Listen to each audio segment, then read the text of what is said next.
dan tentu apresiasi yang setinggi-tingginya kepada Bapak Ibu yang telah berkenan bergabung dalam kajian filsafat yang ke-28 ya.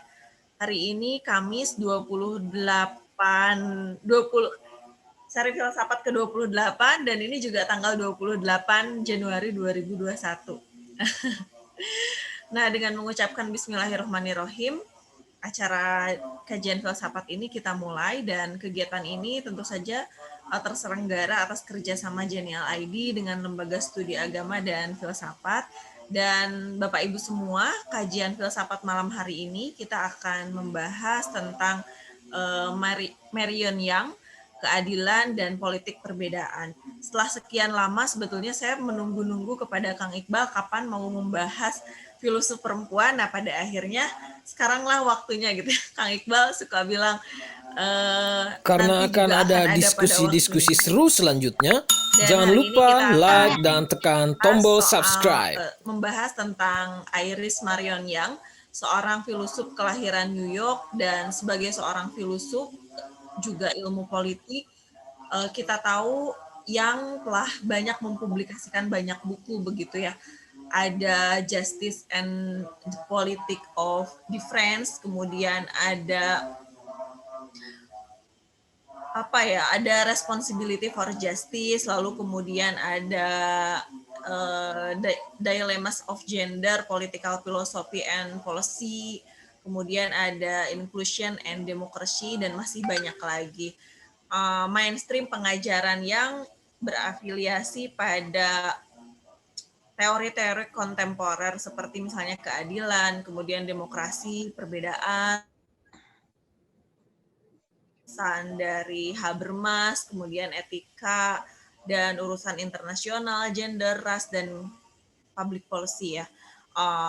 Kalau kita lihat perseteruan antara pandangan liberal dan komunitarian ini dipangkas oleh Young dalam bukunya The Politics of Difference, yang meninggalkan dikotomi liberal dan komunitarian dengan melakukan studi yang menjauhi baik individualisme juga kolektivisme. Apa yang menjadi alasannya dan seperti apa analisis yang soal isu gender, kemudian keberadaan HAM, politik diferensiasi, tawaran atas persoalan gender, dan mungkin yang lainnya. Untuk itu, kepada yang terhormat Kang Iqbal Hasanuddin selaku pemantik diskusi kita pada malam hari ini, dipersilakan. Baik, terima kasih Teh Neni. Terima kasih juga Kang Yayan ya yang sudah hadir dan memfasilitasi diskusi kita kali ini. Kali ini kita akan memulai babak baru ya dalam seri diskusi filsafat malam Jumatan kita, di mana minggu lalu kita sudah menutup pembahasan tentang komunitarianisme ya. Jadi dalam 2 bulan terakhir kira-kira kita mengamati, mengikuti, mendiskusikan argumentasi-argumentasi yang dikembangkan oleh para filsuf liberal dengan para kritikusnya dari komunitarian ya. Liberalisme kita sudah mendiskusikan misalnya pikiran-pikiran John Rawls, Ronald Dworkin, kemudian Robert Nozick, Hayek, dan banyak ya beberapa yang lain pemikiran liberal yang kita bahas, ditambah dengan para kritikus liberalisme yang tadi kita sebut sebagai komunitarisme atau komunitarianisme ya. Kita mendiskusikan misalnya pikiran-pikiran Michael Sandel, kemudian Michael Walzer, Alasdair MacIntyre, juga Charles Taylor. Minggu lalu kita juga mengundang Pater Otto untuk sharing secara khusus satu topik dari seorang pemikir komunitarian, yaitu tentang tirani prestasi ya, di satu buku yang memang ditulis oleh Michael Sandel sebagai seorang pemikir komunitarian. Nah, saya sudah ngobrol dengan Teh Neni, Kang Yayan untuk selang-seling ya. Kadang saya sendiri, kadang mengundang narasumber tamu gitu. Nah, hari ini saya sendiri, minggu depan saya sudah mengontak sahabat saya, Saudara Fitzgerald Kennedy Sitorus, seorang ahli filsafat juga ya. Dia ahli pemikiran Hegel dan Kant. Tapi minggu depan dia akan presentasi tentang pemikiran politik Axel Honneth. Jadi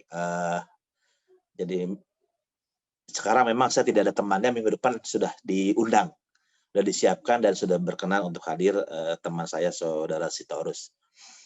Kali ini kita akan memulai babak baru, satu topik tentang pemikiran filosofis dalam bidang pemikiran politik yang sudah melampaui perdebatan liberalisme dan komunitarianisme ya. Dan ini sudah masuk ke sebetulnya di pembahasan tentang Charles Taylor sudah mulai ya, berbicara tentang politik perbedaan ya, politik of difference itu sudah mulai dibahas. Nah, ke depan mungkin 1-2 bulan ke depan kita akan banyak membahas topik-topik tentang politik perbedaan, multikulturalisme yang memang juga banyak dibicarakan oleh para filsuf ya. Dan hari ini kita mulai dengan sosok Erich Marion Young ya. Ini sosok menarik. Kita bacakan dulu biografi singkatnya ya. Erich Marion Young itu lahir pada 2 Januari 1949 di New York City, Amerika Serikat ya. Nah, dia latar belakangnya filsafat ya, khususnya filsafat politik. Dari mulai sarjana, kemudian master sampai doktor, semua di bidang filsafat, khususnya filsafat politik ya, dan gelar doktornya di Pennsylvania State University pada tahun 74. Oh ya, ini yang share screen Mas Nehem ya, atau Teh itu? Teh Nani yang share screen siapa ya? Udah bisa belum?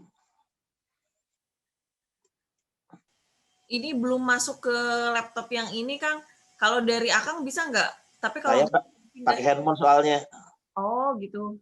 Bentar-bentar. Akang lanjut dulu aja, nah ini pindahin dulu datanya ke sini. Oke, saya lanjut ya, sambil nanti menunggu di share itunya, slide-nya. Saya lanjut, saya bacakan di laptop, saya selalu pakai handphone ini. Karir yang dimulai dengan mengajar filsafat politik selama 9 tahun ya di Graduate School of Public and International Affairs di sebuah kampus di Amerika.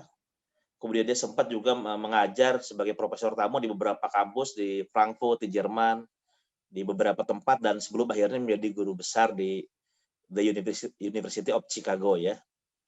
Jadi dia berakhir di situ dan dia menulis banyak buku. Tadi Teh Neni sudah menyebut beberapa buku ya yang ditulis oleh Young. Nah, yang terutama sangat menonjol dalam bidang filsafat politik adalah buku Justice and the Politics of Difference. Ini terbit tahun 90. Kemudian Inclusion and Democracy tahun 2000 ya, berjarak 10 tahun. Nah, pada malam ini kita akan berfokus pada buku yang pertama, Justice and Politics of Difference. Mungkin nanti kita akan ketemu lagi membahas buku yang lain ketika kita membahas tentang teori-teori demokrasi deliberatif ya. Tapi sekarang kita hanya akan berfokus pada bagaimana kritik yang terhadap teori keadilan dan menawarkan politik perbedaan sebagai jalan keluarnya. Yang meninggal pada 1 Agustus 2006.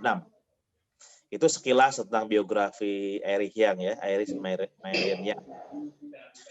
Nah, tentu sebagaimana semua karya filosofis ya, para filosof berangkat dari sebuah persoalan yang ingin dijawab. Tidak mungkin. Dek, kucing mau makan. Tidak mungkin dia menulis buku atau merumuskan gagasan filosofis. Walah, mana kenyang dia. Pakai nasi. Kang Iqbal, bentar Kang Iqbal, Neni mau ini dulu. Mungkin bisa dibantu unmute dari host.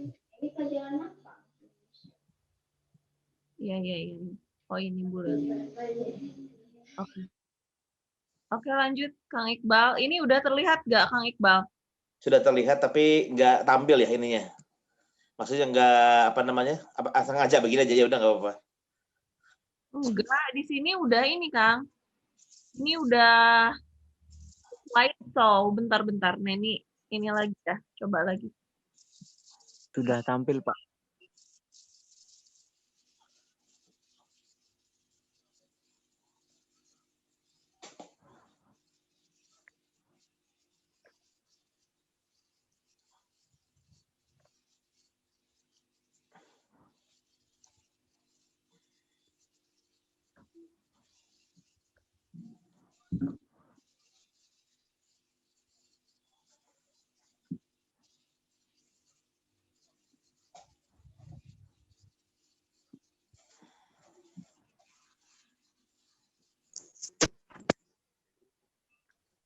Oke. Slide berikutnya Teh Nani.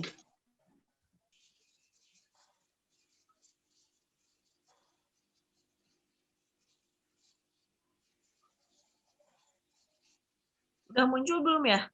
Sudah. Slide persoalan filosofis yang ketiga ya, halaman ketiga.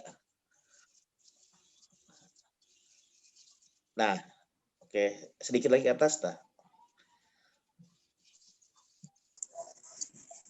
Oke, Bapak Ibu sekalian, jadi problem filosofis yang diangkat oleh Iris Chang itu adalah satu fenomena baru ya pada tahun terutama muncul 80, 90. Itu satu fenomena yang kira-kira sekarang disebut sebagai gerakan sosial baru ya. Disebut gerakan sosial baru karena berbeda dari gerakan sosial lama.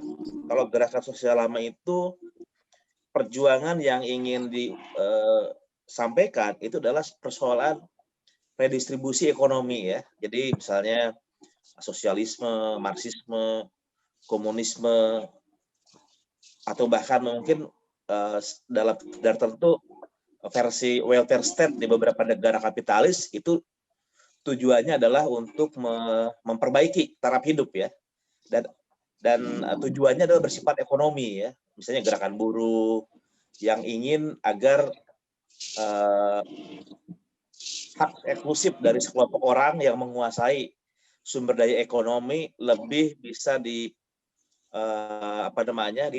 ditata ulang sehingga orang-orang yang sebelumnya terpinggirkan secara ekonomi bisa juga mendapatkan keadilan ya, mendapat akses yang sama. Jadi gerakan sosial lama itu berfokus pada persoalan ekonomi, kesejahteraan, material gitu ya.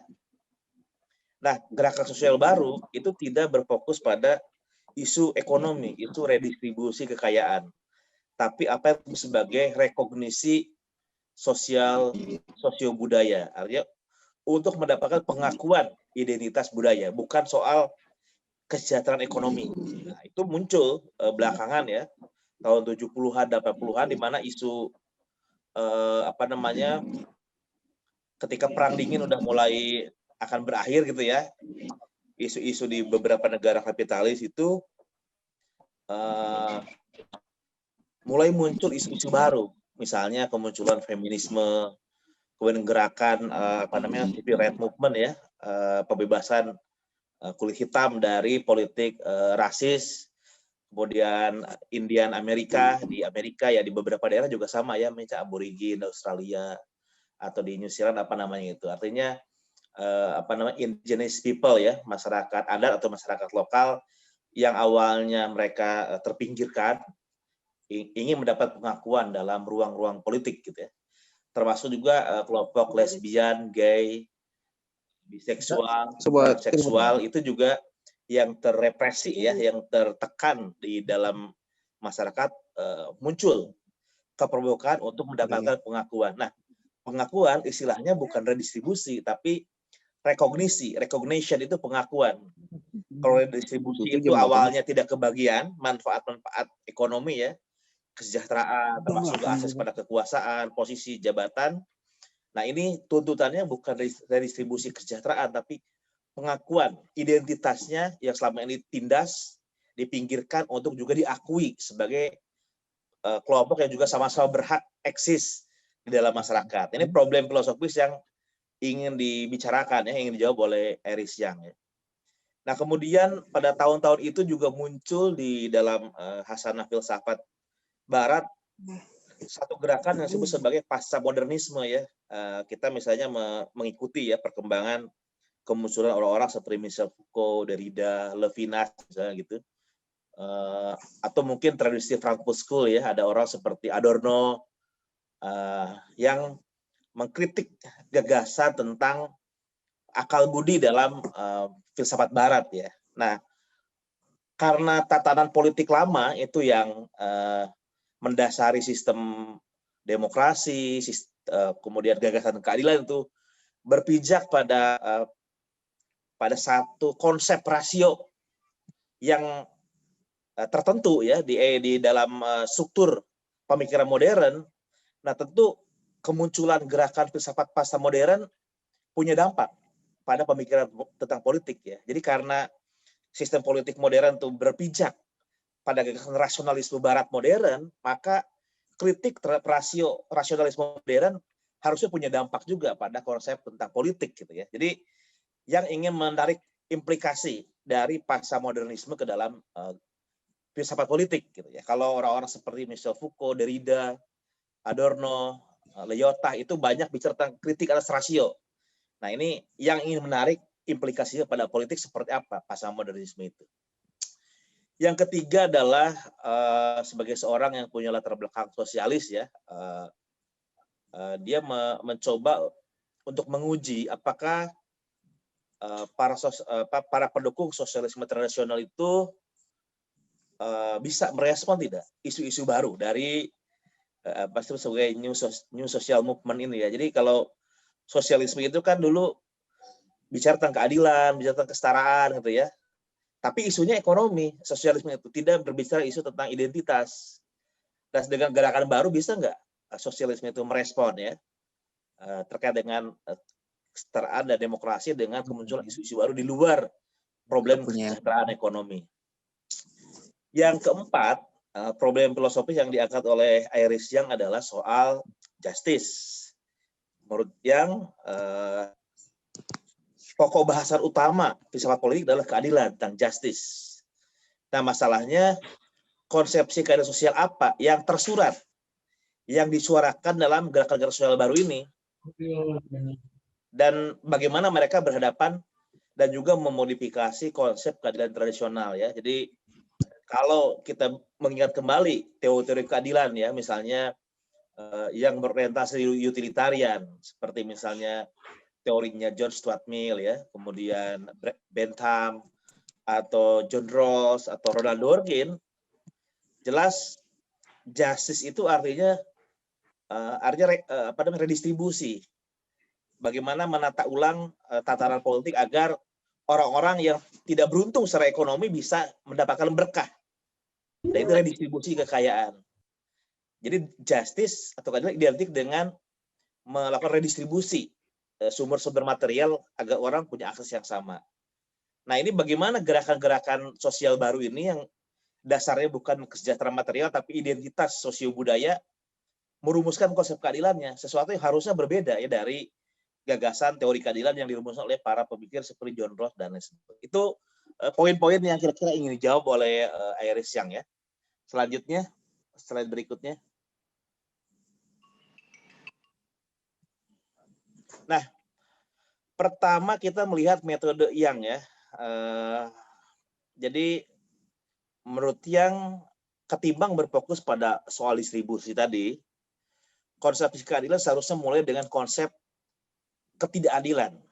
Jadi berbicara tentang filsafat politik harusnya sih nggak kayak John Rawls ya atau Dworkin ya, memulai pembicaraan tentang politik dari definisi keadilan itu seperti apa itu adil yang berangkat dari satu konsep manusia yang baik tertentu, akal praktis tertentu, kemudian dirumuskanlah premis-premis umum tentang keadilan, dan dari situlah kemudian disusun sebuah teori tentang keadilan yang bisa diterapkan dalam masyarakat, kan gitu ya kalau kita mengikuti Rawls atau Dworkin gitu. Jadi berangkat dari isu keadilan. Kalau menurut Iris Young, sebaiknya kita tidak mulai dari gagasan keadilan, tapi kita mulai dari melihat kenyataan empiris, ketidakadilan seperti apa yang harus kita respon dalam filsafat politik gitu ya. Dan bagi yang di antara problem ketidakadilan yang sangat jelas di hadapan kita adalah apa yang disebut sebagai dominasi atau penguasaan dan penindasannya.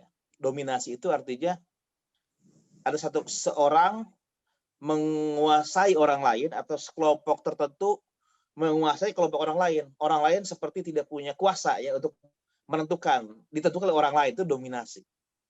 Kalau penindasan itu artinya ada satu kelompok yang menyebabkan kelompok lain tidak bisa berkembang ya kapasitasnya, tidak berkembang kemampuan-kemampuan untuk menyuarakan aspirasi, pengalaman, itu ditindas. Kalau kita ada pohon atau sesuatu, kita tindas, artinya dia nggak bisa berkembang ya, karena kita tindas. Nah ini penindasan menahan orang untuk berkembang, untuk tumbuh. Sementara dominasi menguasai. Nah problem-problem ini nyata di dalam masyarakat, sesuatu yang tidak tampak dalam pembicaraan tentang teori keadilan dalam pikiran-pikiran seperti Rawls maupun Dworkin. Nah isu dominasi atau penguasaan dan penindasan itu akan membawa kita kepada persoalan lain, seperti misalnya isu pengambilan keputusan dalam masyarakat itu sebetulnya siapa sih yang paling dominan ya? Kelihatannya aja ada pemilu, semua terbuka pada semua kebebasan pers, tapi kalau dilihat-lihat cuma segelintir orang sih yang menentukan ya.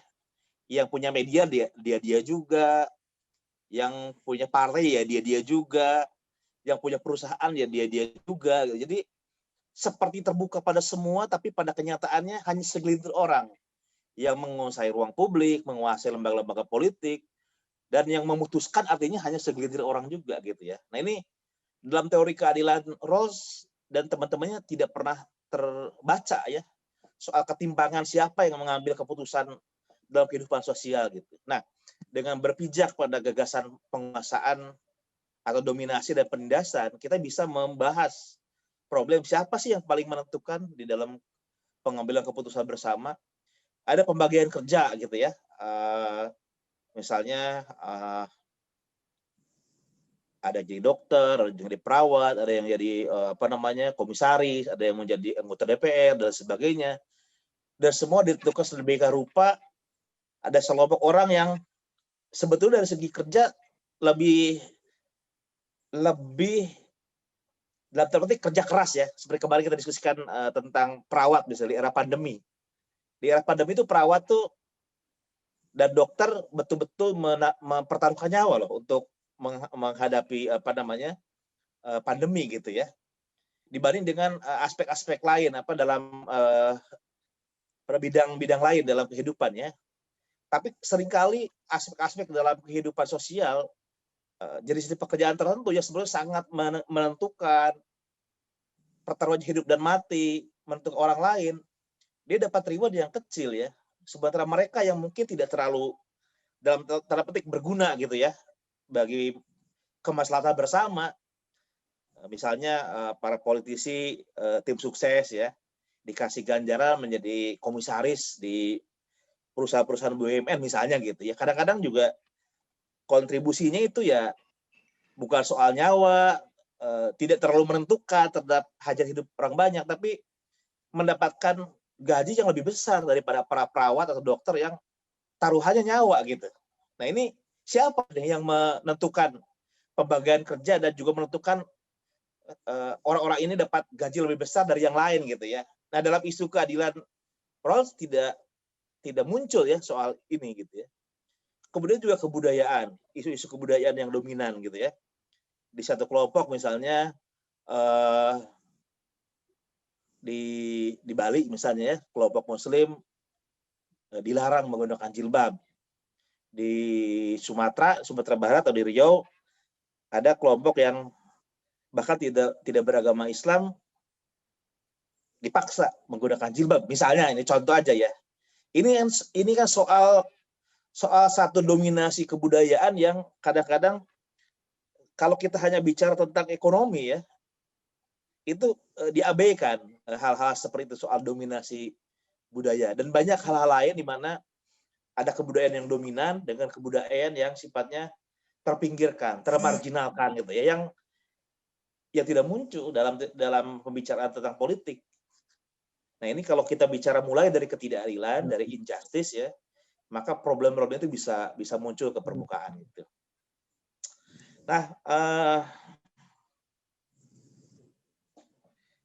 isu penguasaan atau dominasi dan penindasan akan membawa kita pada persoalan kelompok ya. Jadi isu hak-hak kelompok yang diabaikan dalam teori keadilan. Jadi kalau dalam teori Rawls atau Dworkin misalnya, cara pandangnya itu kan sangat atomistik ya. Kemarin kita diskusi kritik komunitarianisme terhadap liberalisme itu membangun satu filsafat sosial atau filsafat politik yang berangkat dari sebuah ontologi, sebuah dasar atau hakikat masyarakat yang pijakannya adalah individu yang atomistik, individu yang mementingkan diri sendiri, individu yang tidak ingin diganggu. Maka masyarakat liberal itu masyarakat yang pada dasarnya ingin membiarkan individu itu ya nggak saling mengganggu gitu ya. Silakan urus-urusan masing-masing. Saya mau mengejar cita-cita hidup saya nggak akan ganggu orang lain, dan saya juga nggak mau diganggu gitu. Itu ontologi yang atomistik ya. Seolah-olah masyarakat itu pada dasarnya nggak real, yang real itu individu-individu. Seperti kenyataan itu nggak ada, yang ada atom-atom. Nah, atom-atom itu samakan dengan manusia gitu. Nah, soal kelompok menjadi tidak muncul ya isu kelompok dalam teori keadilan seperti itu, karena yang menjadi dasar perumusan teori keadilan adalah individu yang bersifat atomistik. Nah, menurut Yang, ketika perbedaan kelompok sosial ada, dan pada kenyataannya ada kelompok yang diuntungkan, ada kelompok yang diistimewakan, sementara ada kelompok lain yang tertindas, maka sebetulnya keadilan sosial ya, teori keadilan sosial itu mensyaratkan pengakuan yang eksplisit terhadap perbedaan-perbedaan kelompok itu dan menghadirkannya dalam rangka menghilangkan penindasan. Jadi kita nggak bisa pura-pura dalam rangka menghargai manusia yang setara ya, universal. Sudah, kita nggak usah ngomong gender deh. Bukannya ngomong gender itu jadi malah membeda-bedakan lagi ya laki-laki perempuan. Kita nggak usah ngomong etnisitas deh. Kita bicara kemanusiaan universal aja gitu. Tapi dalam situasi sosial di mana ada terjadi penindasan, ada superioritas etnis tertentu dan kelompok etnis lain yang tertindas, ada gender tertentu, kelompok gender tertentu yang dominan, kelompok gender yang lain yang tertindas, dan orientasi orientasi seksual tertentu yang dominan dan orientasi seksual yang lain yang terpinggirkan, maka mengeksplisitkan kelompok-kelompok yang tertindas itu menjadi niscaya untuk memastikan agar penindasan itu bisa diatasi ya. Kalau kita hanya bicara, udahlah kita bicara kemanusiaan universal, kita nggak akan pernah betul-betul bicara satu problem konkret kemanusiaan di mana terjadi ketertindasan yang dasarnya adalah penindasan yang bersifat grup ya, kelompok. Itu metode yang berbeda dari para pemikir liberal. Selanjutnya Teh Neni.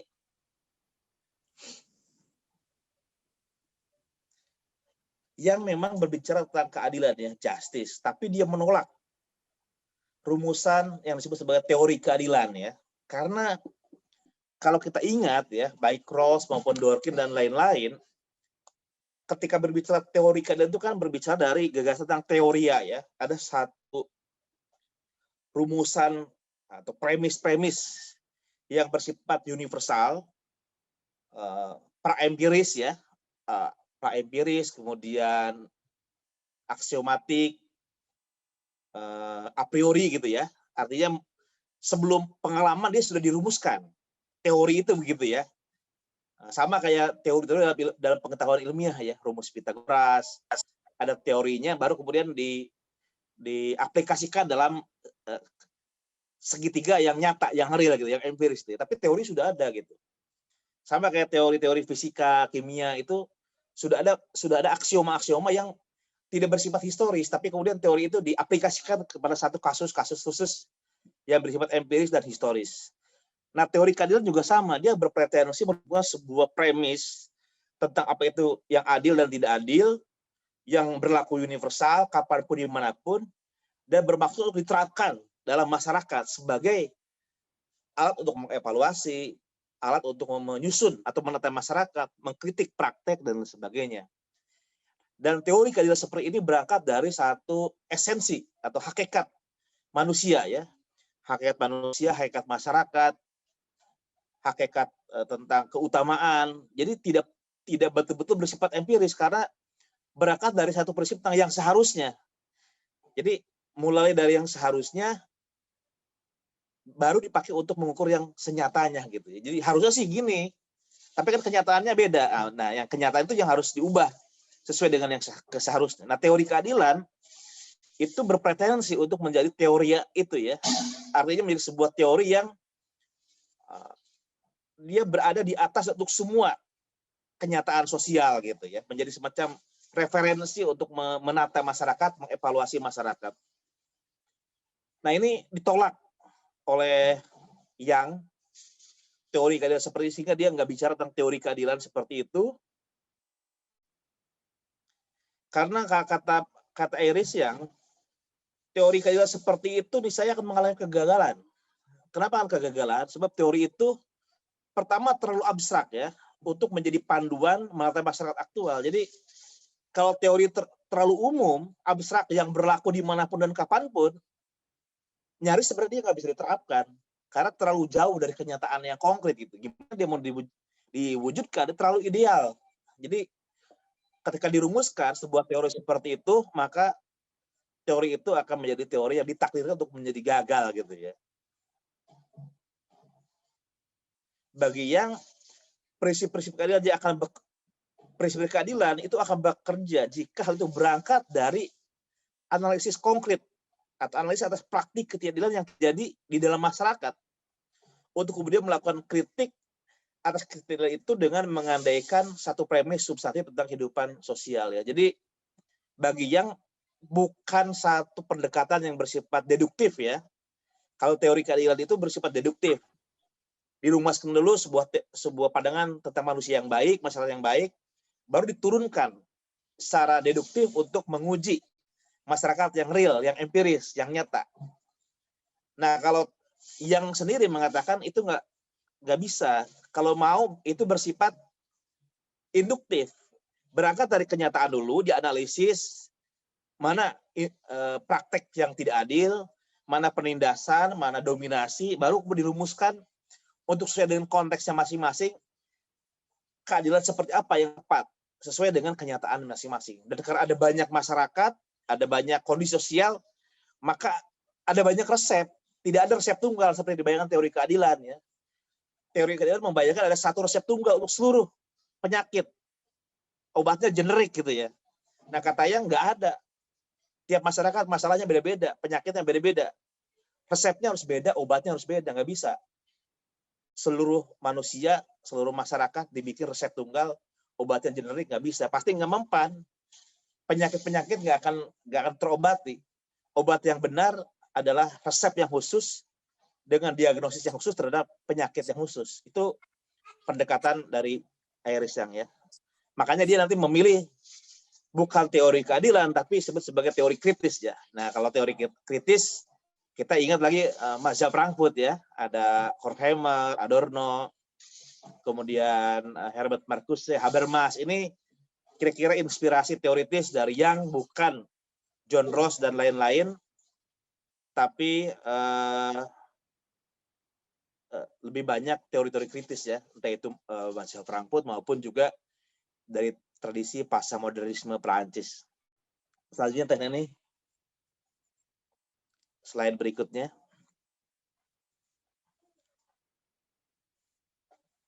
Nah, perlu dikatakan bahwa meskipun ya menolak istilah teori keadilan bukan berarti yang menolak diskursus rasional tentang keadilan.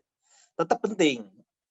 Isu justice and injustice jelas itu problem utama filsafat politik. Yang ditolak oleh adalah cara berpikir, logika berpikir dari teori-teori keadilan yang cenderung tadi bersifat deduktif ya, ada premis universal mencoba diturunkan kepada kenyataan empiris. Itu yang ditolak, tapi tidak berarti yang menolak isu keadilan, diskursus tentang keadilan, tidak. Buat yang ya filsafat politik isunya ya keadilan, justice ya. Tapi dia menolak cara berpikir yang sudah dirumuskan oleh orang-orang seperti John Rawls dan kawan-kawan. Nah, dia merumuskan disebut dengan teori kritis. Dan di sini saya sebut para pemikir masa Frankfurt, dan memang banyak dikutip ya, meskipun dia juga nanti mengkritisi Habermas, tapi banyak terinspirasi dari Habermas, Marcuse dan lain sebagainya. Apa itu teori kritis? Kita sedikit ulas ya, karena dia memakai istilah ini. Dengan teori kritis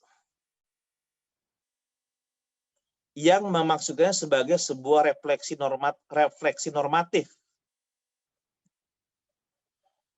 yang berangkat dari sebuah konteks sosial dari historis tertentu. Nah ini tadi saya bilang ya, bersifat induktif. Jadi berangkat dari sebuah konteks sosial dan historis tertentu, kemudian diangkat melalui proses reflektif yang bersifat normatif, evaluatif gitu ya. Jadi berangkat dari analisis sosial muncul analisis yang bersifat etis normatif gitu. Jadi sosiologi menjadi penting dalam teori-teori Yang ya. Kalau dalam pendekatan Rawls itu seolah ilmu sosial diabaikan. Nah, dalam teori Yang diandaikan, bukan diabaikan, justru diandaikan teori sosial itu. Nah, karenanya perspektif teori kritis serta keadilan berangkat dari analisis sosial untuk kemudian dilanjutkan menjadi refleksi normatif.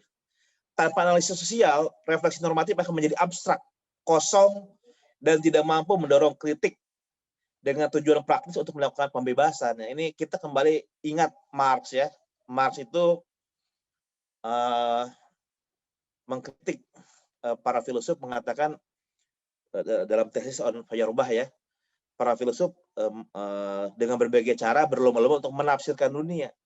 Tapi yang penting sebetulnya adalah mengubah dunia gitu ya. Jadi tujuannya bukan canggih-canggihan gimana dunia ditafsirkan, tapi penafsiran itu penting, tujuannya adalah untuk mengubah ketidakadilan menjadi keadilan. Nah, ini juga dipakai ya oleh teori kritis dan juga dipakai oleh Heinrich Yang. Jadi orientasi Yang itu praksis untuk mengubah kenyataan, mengubah ketidakadilan menjadi lebih berkeadilan. Bukan untuk membuat sebuah teori canggih seperti yang dirumuskan oleh para teoretikus liberal gitu ya. Nah, di sini secara khusus pada pertemuan kali ini kita akan membahas buku Heinrich Yang ya, Justice and Politics of Difference.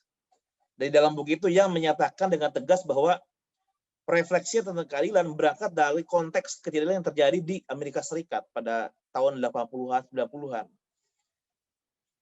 Tentu kita orang yang berada dalam konteks lain ya, Indonesia, Asia Tenggara itu juga bisa mengambil inspirasi dari teori Yang itu untuk kemudian juga merumuskan sendiri refleksi normatif kita untuk melihat ketidakadilan yang terjadi pada kita. Nah, kita belajar malam ini bagaimana orang seperti Yang merumuskan metode riset politik untuk melakukan refleksi kritis terhadap ketidakadilan pada zamannya dan pada tempatnya di Amerika Serikat. Apa itu ketidakadilan pada zaman Yang? Ketidakadilan di sini adalah praktek dominasi dan penindasan yang dilakukan oleh satu kelompok terhadap kelompok sosial lain ya. Selanjutnya Teh Nani.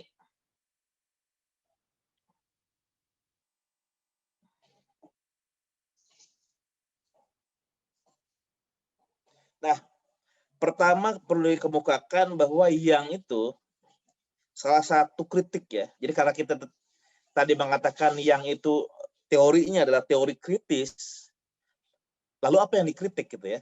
Kalau para filsuf mazhab Frankfurt misalnya, generasi pertama seperti Horkheimer dan Adorno itu kan dia mengkritik teori-teori tradisional ya yang bersifat ideologis, karena teori tradisional yang orientasinya positivistik itu cenderung mengamati kenyataan apa adanya dan menganggap bahwa apa yang ada itu sebagai sesuatu yang seharusnya universal, sehingga seperti melegitimasi penindasan gitu kan. Nah, sebagai alternatifnya teori kritis. Teori kritis adalah teori yang menyingkap selubung ideologis, gitu ya, kalau kita ingat kembali teori kritis ya, selubung ideologis dari diskursus sosial di mana ada kelompok-kelompok yang dominan dan kelompok-kelompok yang dirugikan, dan kelompok yang dirugikan itulah yang kemudian perlu diadvokasi gitu ya dengan teori kritis. Habermas juga sama, dia mengkritik rasio instrumental yang ada proses rasionalisasi yang timpang gitu ya, di mana rasionalisasi itu hanya berorientasi pada sistem ekonomi, sistem politik, sementara dalam dunia kehidupan terjadi justru irasionalitas. Nah, kira-kira gitu ya di dalam Habermas. Nah, bagaimana proyek teori kritis Yang, apa yang dikritik? Nah, dia mengkritik apa yang disebut sebagai paradigma distributif ya, yang sudah kita diskusikan 1 bulan terakhir, 2 bulan terakhir, yang disebut sebagai teori of justice itu yang dikritik oleh Heinrich Yang. Teori kritis yang dikembangkan oleh Yang itu diarahkan pada paradigma keadilan distributif yang berfungsi sebagai ideologi bagi rezim masyarakat kapitalis kesejahteraan di Amerika Serikat. Jadi sepertinya saja kelihatan peduli pada orang-orang yang nggak beruntung ya. Jadi misalnya John Rawls bicara tentang disadvantage gitu ya, kelompok-kelompok yang tidak beruntung dalam masyarakat. Sepertinya kelihatannya dia membela orang yang tidak beruntung, tapi dengan mengabaikan tadi ya injustice, dominasi. John Rawls dan kawan-kawan itu sebetulnya sedang melegitimasi dominasi, melegitimasi penindasan, melegitimasi satu hierarki sosial dengan hanya menawarkan welfare state dengan paradigma distributif. Jadi hanya mempersoalkan soal distribusi kesejahteraan itu agak dalam tanda petik remeh-temeh dibanding dengan ada yang lebih struktural ya, soal penguasaan, soal peminggiran dan lain sebagainya gitu. Ini yang ingin dibicarakan oleh Yang ya. Paradigma distributif mengungkapkan bahwa problem sosial yang ada dalam masyarakat semata-mata terkait dengan pembagian barang-barang publik, baik yang bersifat material, kekayaan, maupun non material. Ya, ujung-ujungnya subsidi silang gitu ya. Misalnya sekolah gratis. Jadi ketimpangan itu hanya diselesaikan dengan sekolah gratis, sekolah dasar gratis, pengobatan gratis, orang-orang tunawisma dapat katakanlah tunjangan, tapi nggak pernah menyoroti problem yang lebih struktural gitu. Misalnya akses atau kepemilikan terhadap alat produksi dan sebagainya. Ini khas Marxisnya muncul di sini ya, dari Iris Yang gitu ya. Menolak Fitzgerald hanya ngurusin soal gitu-gituan itu kurang radikal gitu ya, kurang mengakar pada persoalan yang paling penting. Menurut Yang, paradigma keadilan distributif ini menutupi problem sosial yang lebih mendasar, yaitu dominasi dan penindasan. Dalam hal ini, paradigma keadilan distributif tidak pernah mempersoalkan aspek-aspek lain yang jauh lebih mendasar ketimbang distribusi barang-barang publik. Apa itu? Tadi, prosedur pembuatan keputusan, pembagian kerja, dan kebudayaan. Padahal, dalam ketiga wilayah ini, dominasi dan penindasan terjadi. Ini yang dikritik dari teori keadilan distributif. Nah, ada isu lain di slide berikutnya ini, isu tentang social grouping ya, kelompok sosial, pengelompokan sosial. Refleksi yang tentang keadilan bermula dari praktek ketidakadilan yang disebut sebagai dominasi dan jadi penindasan. Eta naon ngaranna teh nu ingetna lagu eta air supply yang dilakukan oleh satu kelompok begitu pada kelompok lainnya ya.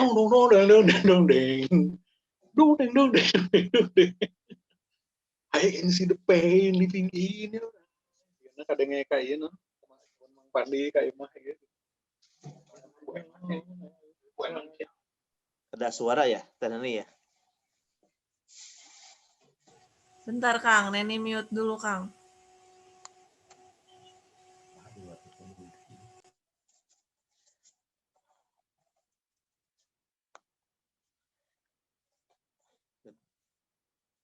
Oke, saya lanjutkan ya, sudah ini. Jadi ada isu kelompok. Jadi persoalan kelompok juga menjadi bagian penting dari pemikiran politik Yang.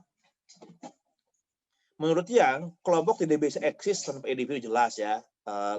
Kalau orang nggak ada, kelompok nggak ada gitu. Namun demikian kelompok sosial itu lebih dulu dari individu. Karena identitas orang-orang sebagian dibentuk oleh keterikatannya dengan kelompok mereka. Jadi proses sosialisasi individu itu bertolak dari kelompok ya. Berbeda dengan misalnya binatang. Binatang ya cara dia hidup sangat instingtif ya. Terhubung dengan struktur DNA yang ada padanya sehingga dia tidak tersosialisasi oleh kelompoknya gitu. Dia kalau binatang sendirian ya dia bisa hidup, bisa bertahan hidup. Manusia dari awal selalu bersifat sosial.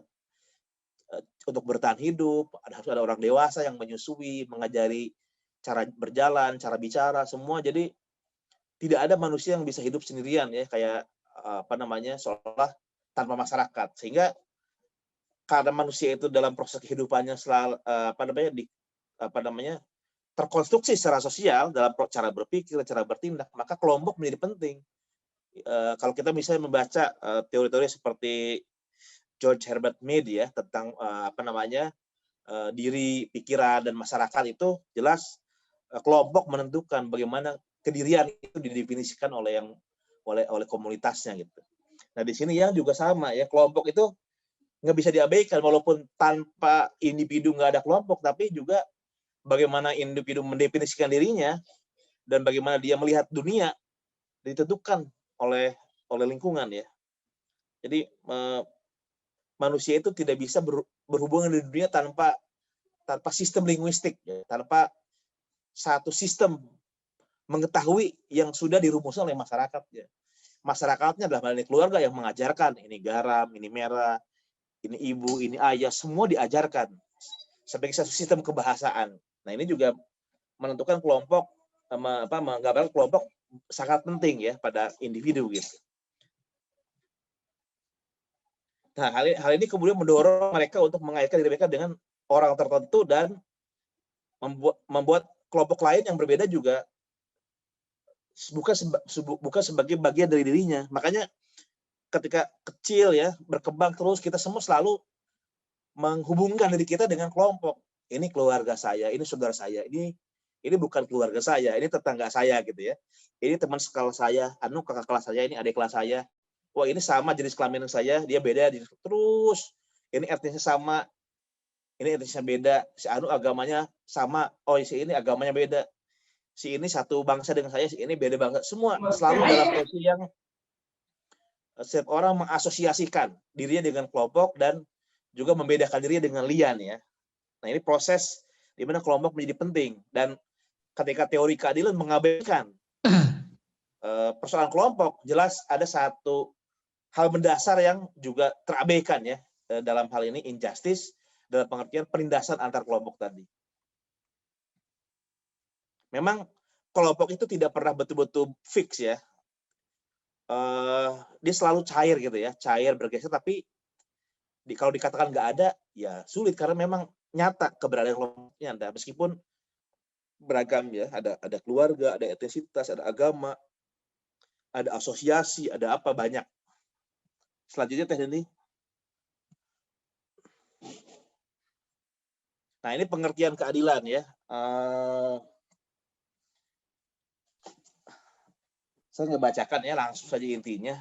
Karena tadi berangkat pengertian ketidakadilan itu sebagai dua hal. Yang pertama adalah dominasi, yang kedua adalah penindasan. Berarti keadilan itu sebaliknya ya. Tidak adanya dominasi, tidak adanya penindasan. Apa itu tidak adanya dominasi? Dominasi itu kan pada dasarnya ada seseorang atau sekelompok orang yang tidak bisa menentukan sendiri tindakan yang harus diambil, pakaian harus dipakai, kemudian pilihan-pilihan hidup itu nggak bisa menentukan diri sendiri, tapi ditentukan oleh pihak lain, orang lain. Misalnya cara berpakaian, kamu kok pakaiannya kayak gitu sih, nggak pantas, coba dong fashionnya kayak gini. Nah ini jika orang itu kemudian tidak bisa menentukan sendiri cara berpakaian, tapi ditentukan oleh temannya, maka teman itu sudah mendominasi si B tadi. Cara hidup ya, agama, kemudian cara berjalan. Kamu kok cara jalannya nggak bagus deh, kamu kok nggak seksi gitu ya. Kayak saya dong, jalannya begini-begini. Kemudian si B merasa, oh iya kok saya nggak bisa kayak kamu ya, saya tuh pengen kayak kamu tapi nggak bisa gitu. Nah, ini dominasi. Dominasi itu artinya harusnya setiap orang bisa menentukan sendiri ya, apa yang menurut dia pantas, nyaman, layak, baik sesuai dengan pengalaman, karakteristik, tapi dia tidak bisa mengekspresikan itu karena ada pihak lain, orang lain yang ikut ngatur gitu. Kamu kok nggak pantas begitu, kamu salah deh gitu jalannya. Oh, kamu buruk, oh, kamu kayak saya dong. Nah ini dominasi. Ada sekelompok orang yang ngatur orang lain, sehingga orang lain tidak bisa menentukan sendiri. Cara hidup, tindakan, pakaian, apapun itu terdominasi mereka ya, dikuasai oleh orang lain, oleh pihak lain. Nah ini berarti keadilan artinya adalah setiap orang punya kapasitas, punya kemampuan untuk bisa memutuskan sendiri apa yang baik untuk dirinya, cara hidup dan lain sebagainya ya. Itu adil. Nah, kalau lembaga-lembaga sosial terbuka pada perbedaan tadi ya, orang bisa semua menentukan cara hidupnya, tidak dipaksa, tidak dikekang gitu oleh orang lain, maka terjadi keadilan. Kalau orang didominasi, ada orang satu kelompok atau kelompok lain, terhadap kelompok lain itu menindas, mendominasi, mengikut ngatur, dan yang lain nggak ikut tentukan, maka masyarakat seperti itu tidak adil ya. Ada injustice karena ada dominasi. Yang kedua adalah keadilan sebagai lawan dari penindasan ya. Penindasan itu orang bisa berkembang ya. Kalau kita ingat bonsai sebagai pohon itu kan ada pohon yang dikerdilkan ya, dipotong gitu kan. Harusnya tumbuh, dia nggak bisa tumbuh karena jadi bantat gitu ya, karena ditahan nggak berkembang. Nah itu penindasan. Harusnya bisa 2 meter, dia cuma bisa tumbuh 3 cm. Itu ditindas. Jadi harusnya bisa 2 meter cuma 3 cm karena ditekan dari atas misalnya gitu ya. Nah itu penindasan. Orang tidak tumbuh. Orang tidak bisa tumbuh seperti apa yang menjadi yang dia mau ya. Jadi kalau yang pertama soal memutuskan decision making, itu adalah isu tentang dominasi. Sementara isu tentang pengembangan diri adalah isu penindasan. Kalau semua orang bisa mengembangkan dirinya sesuai dengan tujuan hidup, maka orang terbebas dari penindasan. Kalau orang bisa menentukan diri sesuai dengan pilihan hidupnya, maka berarti tidak ada dominasi. Jadi keadilan adalah ketika semua orang di dalam sebuah masyarakat bisa pertama mengembangkan dirinya sesuai dengan potensi-potensinya, tidak ada pembatasan, artinya tidak ada penindasan, dan juga setiap orang berhak untuk menentukan apa yang terbaik menurut dirinya, memilih apa yang terbaik menurut dirinya. Itu artinya tidak ada dominasi. Jadi keadilan itu dalam pengertian yang adalah tidak ada dominasi dan tidak ada penindasan dalam pengertian yang tadi ya, pengembangan diri dan penentuan diri. Selanjutnya. Nah ini supaya jelas gambarannya ya, antara keadilan dan ketidakadilan. Nomor 1, pengembangan diri itu adil. Kalau dalam masyarakat semua orang bisa mengembangkan dirinya, ya dia berarti berkeadilan. Tapi orang nggak bisa mengembangkan diri karena ditindas oleh kelompok lain, oleh struktur, maka terjadi ketidakadilan. Yang kedua, penentuan diri. Kalau setiap orang bisa menentukan dirinya, menurut dirinya baik A ya milih A, menurut dia pilihan yang terbaik B ya B, dipaksa milih A semua gitu ya. Nah kalau orang bebas menentukan diri, maka terjadi masyarakat yang berkeadilan. Tapi kalau orang tidak bebas menentukan pilihan, terjadi dominasi, itu juga tidak adil. Ini gambarannya ya, petanya seperti itu, antara justice dan injustice. Selanjutnya, nah ini lewati ya, tadi sudah dijelaskan. Slide berikutnya ini. Nah, yang menjelaskan kira-kira 5 bentuk penindasan ya. Tadi penindasan itu artinya orang harusnya bertumbuh kembang, tapi bantat ya, karena ada pihak lain yang menindas. Nah ini ada 5 bentuk penindasan. Yang pertama eksploitasi. Eksploitasi itu penghisapan ya. Jadi kalau orang itu tumbuh itu kan butuh nutrisi gitu kan yang cukup, vitamin. Ini tiba-tiba nutrisinya diambil orang lain. Jadi aja dibantat, kerdil, nggak tumbuh ya, karena yang harusnya dia punya nutrisi untuk tumbuh, dia enggak diambil. Maka yang bersangkutan itu mengalami penghisapan, eksploitasi. Harusnya bisa tumbuh 2 meter cuman 3 cm karena dihisap. Semua energi yang dibutuhkan untuk tumbuh diambil oleh pihak lain sehingga dia nggak bisa tumbuh. Itu eksploitasi. Itu juga mengingat kita the Marx ya, eksploitasi itu. Marginalisasi juga sama, peminggiran. Untuk tumbuh jelas butuh tempat yang kondusif ya, yang nyaman untuk tumbuh. Tiba-tiba dia dipinggirkan dari tempat yang nyaman untuk tumbuh. Jadi awal tanahnya subur, dipinggirkan ke tanah yang nggak subur gitu. Nah karena itulah kemudian dia nggak bisa tumbuh. Tidak berada di tempatnya karena dipinggirkan. Nah ini juga penindasan. Kemudian tunadaya. Untuk tumbuh, dia butuh daya ya. Dia tidak berdaya. Nggak ada nutrisi, nggak ada sumber-sumber energi yang untuk dia tumbuh. Jadi dia nggak bisa berkembang karena nggak ada daya. Ini juga penindasan ya. Ketidakberdayaan itu Nah, ini nanti kita mengingatkan juga misalnya teori kapabilitasnya siapa? Amartya Sen ya, tentang kapabilitas ini juga menarik ya. Tuna daya itu ya bisa karena sakit ya, terlahir secara berbeda, disabilitas dan sebagainya, itu juga penjajahan budaya. Nah, ini penjajahan budaya itu juga perindasan ya. Misalnya dalam masyarakat yang menolak, katakanlah mereka yang berbeda agama gitu ya. Pokoknya di tempat saya mah nggak boleh lah ada orang yang beda-beda agama dah. Kita mah agamanya A saja, yang agamanya B, C. Kalau bisa diusir-usir deh. Minimal nggak bisa hidup nyaman di sini. Nah, ini penjajahan budaya ya. Orang yang punya agama beda, orientasi beda, dia dipersekusi, diusir atau diperlakukan buruk. Ini penjajahan budaya. Termasuk juga misalnya heteronormativitas ya.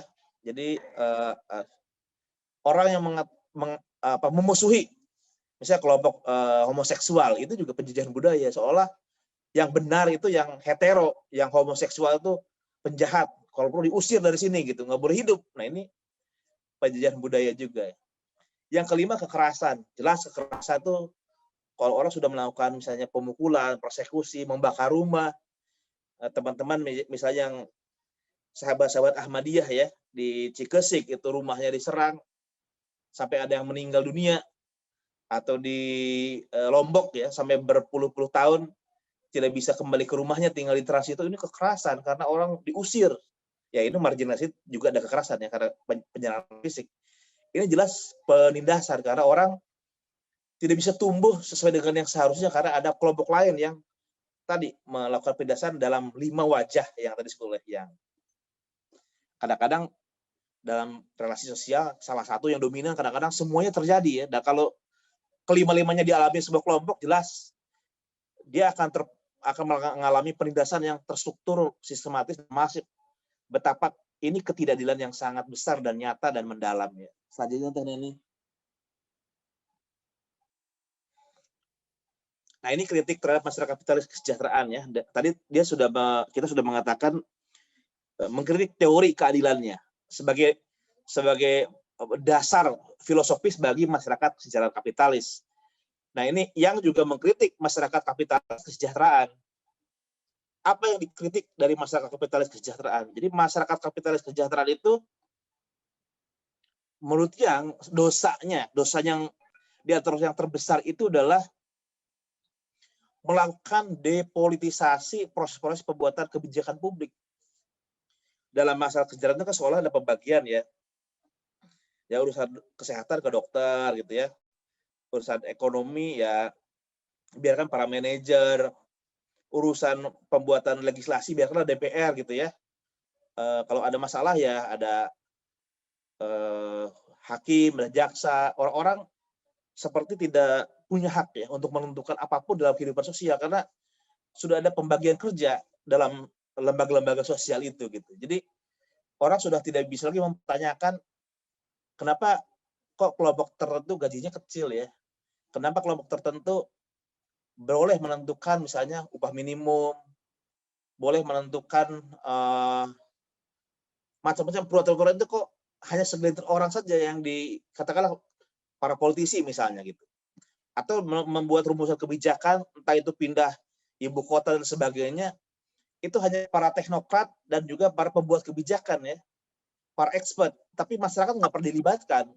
Oh ini Pak, gini. Kebijakan itu orang, udahlah kalian tahu apa sih, terima aja ini yang udah merumuskan para ahli nih, ahli di bidangnya, ahli tata kota, ahli statistik. Udah kamu kan kalian tahu apa, udah biarkan semua rancangan kebijakan ahli yang mengerjakan. Nah, karena semua diserahkan kepada ahli dalam satu sistem yang teknokratis, sehingga kemudian pengambilan kebijakan publik, masyarakat nggak perlu dilibatkan. Semua diinikan pada elit dan juga para expert ya. Nah, dalam kasus Indonesia misalnya memilih pindah ibu kota itu orang itu kayak jadi urusan presiden gitu ya, urusan elit politik. Kita semua kok kayak nggak punya hak untuk menentukan gitu ya, mana Ini contoh aja, contoh bahwa dalam masyarakat kapitalis kesejahteraan menurut Yang, semua itu depolitisasi. Orang nggak usah protes lah, nggak usah demo. Ada ahli yang mikirin. Kamu tahu jadi aja, tahu beres. Yang penting kalau kamu mau ini obat, ada apa namanya jaminan kesehatan. Kalau ada pendidikan, ada kartu pintar. Kalau kamu sakit, ada kartu sakit. Nggak usah repot-repot demo, mengkritik, ingin ikut debat publik, ngapain? Kamu tahu jadinya aja, tahu apa namanya, tahu hasilnya, nggak perlu repot-repot. Nah, ini depolitisasi ya. Orang-orang yang mencoba kritis dianggap sebagai penjahat, ekstremis, radikal, mengganggu ketertiban. Karena tadi ada kesan depolitisasi. Proses politik, proses kebijakan publik tidak lagi dilakukan secara politis melibatkan masyarakat, tapi diserahkan kepada para teknokrat, kepada elit, sehingga masyarakat itu dianggap tidak boleh lagi terlibat dalam pengambilan keputusan. Nah, ini problem mendasar ya. Yang kedua adalah negara kesejahteraan mendefinisikan kebijakan sebagai bidang garapan tadi para ahli, dan juga yang juga menonjol adalah public policy itu hanya soal tawar-menawar dan konflik kelompok kepentingan ya. Ini soal gerbong nih. Gerbong A, gerbong B yang ikut mempengaruhi proses pengambilan keputusan. Misalnya kalau ada negosiasi ya kelompok A, kelompok B dengan policy maker gitu ya. Membuat keputusan. Entah itu dari DPR, entah itu menteri. Tapi masyarakat pada umumnya nggak tahu menahu. Kenapa kok kebijakannya A, B, C tahu jadi gitu. Jadi seolah-olah ini soal kelompok kepentingan, tapi masyarakat tidak dilibatkan dalam proses pengambilan kebijakannya.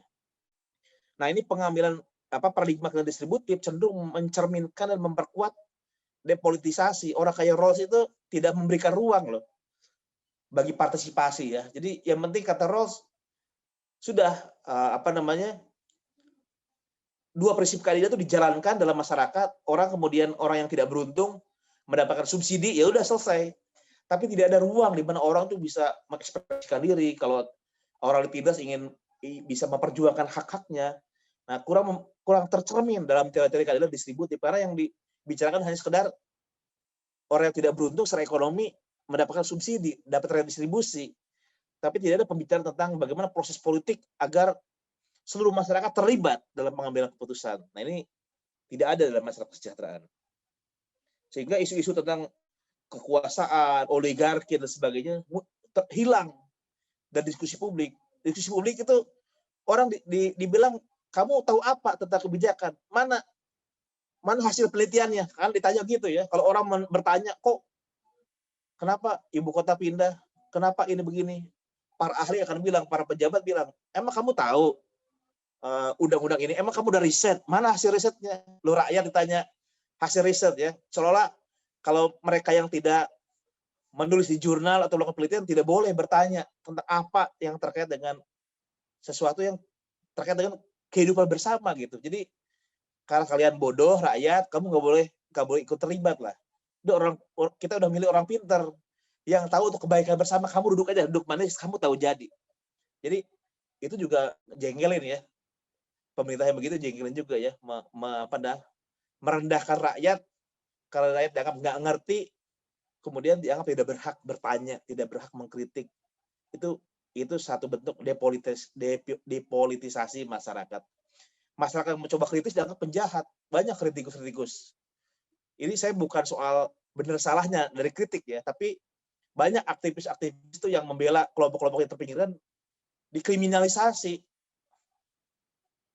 Padahal itu salah satu upaya untuk mempertanyakan tadi ya, mempertanyakan siapa yang mengambil keputusan, apakah elit, teknokrat, atau semua orang dilibatkan itu.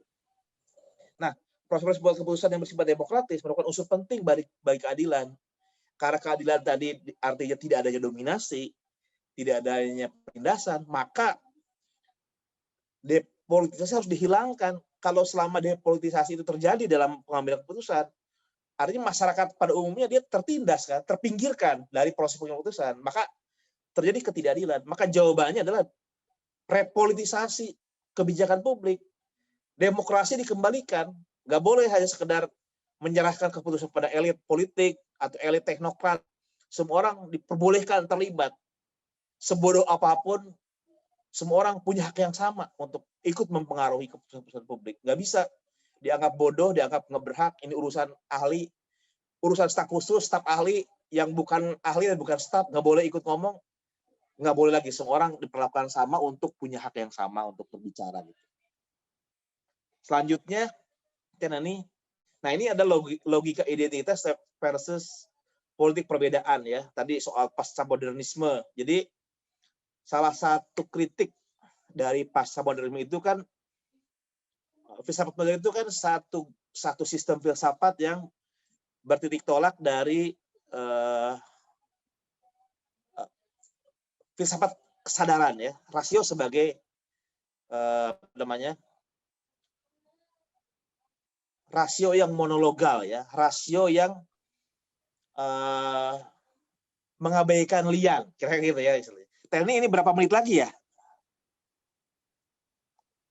Sebenarnya udah habis sih Kang, Oke. Dipercepat aja nggak apa-apa. Saya percepat ya 5 menit ya. Ini logika identitas. Jadi identitas itu adalah ini berangkat dari satu kritik pasca modernisme terhadap rasio barat ya. Nah, pasca modernisme itu berbicara tentang perbedaan. Ada Derrida bicara di Frong ya. Perbedaan berarti partikularitas, heterogenitas tubuh, afeksi, hubungan sosial dan kebahasan terus mengalir tanpa jeda, tanpa asal usul tunggal, tak terbagi-bagi. Nah, penolakan terhadap perbedaan itu logika identitas. Identitas seolah-olah ada satu identitas yang fix, yang ajek, yang padahal kenyataan itu kan berubah terus ya. Segala satu pantares, semua berubah gitu. Jadi kalau kita ngelihat sungai yang kita lihat airnya dekat batu, seolah air yang sama, padahal kan setiap detik air mengalir terus kan. Jadi kelihatan seperti ajek, padahal air yang kita lihat sekarang itu bukan air yang 3 detik yang lalu, karena air kita 3 detik yang lalu udah lewat, mengalir. Tapi kelihatannya sama gitu. Nah, logika identitas itu seolah-olah air itu di sungai itu nggak bergerak ya. Jadi air yang kita lihat dekat batu itu air yang sama. Nah, dia ilusi tentang identitas seolah seperti padahal menurut postmodernisme kenyataan mengalir terus, kelihatannya saja ajak padahal semua perbedaan terjadi terus-menerus ya. Nah, menurut yang logika identitas atau penolakan terhadap perbedaan telah ikut menyumbang kepada penindasan kelompok-kelompok sosial. Sebaliknya, yang sendiri berupaya merumuskan pemikiran politik yang mengakui perbedaan tersebut, bukan menekan perbedaan-perbedaan. Selanjutnya. Nah, teori keadilan distributif, kemudian masyarakat welfare state itu berangkat dari sebuah landasan moral Kantian ya tentang imparsialitas. Jadi sesuatu yang adil itu sesuatu yang nggak boleh berpihak. Kalau kamu berpihak, kamu nggak adil gitu. Maka merumuskan prinsip adil itu berangkat dari satu gagasan yang imparsial, sineger tengah ya, berdiri di atas untuk semua golongan. Imparsial itu begitu. Nah, kata yang selain tidak mungkin ya, imparsial itu tidak mungkin. Yang imparsialitas juga bersifat ideologis ya. Pertama, tuntutan untuk menjadi imparsial atau sinegar tengah itu mendorong terjadinya penjajahan budaya dengan cara biarkan pengalaman-pengalaman khusus dan cara pandang dari kelompok yang mendapatkan keistimewaan dianggap sebagai bersifat universal. Jadi karena yang nyata itu kan perbedaan ya, di front gitu ya. Nah, ketika kita berbicara soal imparsial, itu sebetulnya kita secara sengaja tidak sengaja sudah mengukuhkan pengalaman dari sekelompok orang, seseorang seolah menjadi pengalaman semua orang. Padahal kan orang pengalamannya beda-beda. Tapi karena seseorang punya pengalaman A, seolah semua orang sama A pengalamannya. Jadi diuniversalkan. Nah, mendaku imparsial sebetulnya ideologis karena membuat pengalaman unik sekelompok orang, seorang menjadi seolah pengalaman semua orang sama seperti itu ya. Yang kedua, problem dari imparsialitas itu adalah keyakinan bahwa para birokrat dan para ahli dapat menjalankan pengambilan keputusan dengan cara yang bersifat imparsial, telah mengabsahkan hierarki yang bersifat otoriter. Tadi itu ya, kamu tahu apa? Ini kami nih, para ahli nih, para teknokrat lebih tahu dari perspektif yang sifatnya berdiri di atas untuk semua golongan. Udah, kami yang lebih tahu untuk menentukan kebijakan. Kalian nggak tahu, kami yang lebih tahu. Kami berada dalam satu perspektif yang adil untuk semua orang, tidak berpihak terhadap kelompok tertentu. Nah, ini juga mengabsahkan satu hierarki yang bersifat otoriter ya, imparsialitas. Nah, ini tentu sebagai pendukung teori kritis dan teori demokrasi partisipatoris, ini yang ditolak oleh Iris Young ya. Iris Young mendorong semua orang terlibat dalam proses itu sehingga perbedaan tidak boleh ditindas. Semua orang boleh menampilkan, mengekspresikan pengalamannya, pikirannya, seberbeda apapun itu boleh ditampilkan ya. Nah, ini juga tadi ya filsafat Barat yang berpijak pada logika itu misalnya muncul dalam penghinaan atas tubuh, karena filsafat Barat itu yang utama rasio, akal budi, sebenarnya tubuh itu sekunder ya, dia lebih rendah. Nah, karena tubuh lebih rendah tidak pernah dijadikan sebagai refleksi moralitas, akhirnya ketika terjadi dominasi terkait dengan tubuh itu diabaikan dari isu moralitas gitu ya. Makanya isu-isu tentang rasisme, seksisme, homofobia atau ageisme itu apa ya? Orang yang merendahkan orang tua gitu. Ableism, orang yang mengutamakan orang yang merendahkan orang yang disabilitas. Nah, itu juga berangkat dari tadi refleksinya bersifat universal, imparsial, dan itu akhirnya mengabaikan bahwa dalam struktur tubuh manusia itu ada perbedaan-perbedaan, kemudian ada dominasi dan penindasan yang dasarnya bukan rasio tapi tubuh itu ya. Nah, gagasan imparsialitas gagal menangkap dan melihat sumber-sumber kultur bagi penindasan tersebut. Nah, jalan keluarnya kata Young ya, maka kelompok yang mengalami penindasan tersebut harus dibiarkan mendapatkan kesempatan dan sarana untuk mengungkapkan dan mendefinisikan kembali citra mereka. Jadi tidak boleh lagi ditekan ya. Kriminalisasi terhadap yang berbeda, terhadap liar itu harus dihilangkan dan dibuka. Orang boleh mengekspresikan dirinya. Nah, ini politik perbedaan sudah muncul dalam gerakan-gerakan sosial ya, misalnya gerakan feminisme, gerakan kulit hitam, Indian Amerika, gerakan difabel, LGBT dan lain sebagainya. Itu adalah upaya mendongkrak politik perbedaan dan mengkritik logika identitas dalam implementasi dalam kehidupan politik ya. Karena logika itu kan menyamakan, menolak yang berbeda gitu ya. Senang yang sama-sama yang sesuai dengan konsep dasar, sementara yang tidak cocok itu ditolak. Yang tidak cocok dengan teori itu ditolak. Ini politik perbedaan justru menghadirkan perbedaan agar sistem sosial itu lebih menerima segala bentuk perbedaan itu. Itu